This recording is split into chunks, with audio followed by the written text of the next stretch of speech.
جنت میں ایک شخص کا درجہ اللہ تعالیٰ اچانک بلند کر دیتے ہیں، ترقی کر دیتے ہیں۔ وہ پوچھتا ہے کہ ایسا کیوں ہوا ہے؟ میں تو یہاں جنت میں ہوں، نیک اعمال کا جو سلسلہ تھا وہ تو دنیا میں ختم ہو چکا ہے، میں تو اب کمرہ امتحان سے نکل کر رزلٹ جزا کی سٹیج پہ پہنچ چکا ہوں۔ تو اسے بتایا جائے گا کہ دنیا میں تمہاری اولاد نے تمہارے لیے مغفرت کی دعا کی ہے۔ اب اولاد مغفرت کی دعا کب کرے گی؟ جب وہ نماز پڑھے گی۔ نماز کب پڑھے گی؟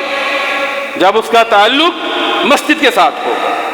ہم اپنی ذات کے لیے تو کوشش کرتے ہیں، کوئی شک نہیں، ہم مسجد میں آتے ہیں، ہم نماز ادا کرنے کی کوشش کرتے ہیں، نیک اعمال کرنے کی کوشش کرتے ہیں، لیکن اپنی اولاد کی جانب سے جو توجہ ہمیں کرنی چاہیے اس میں ہم کامیاب نظر نہیں آتے۔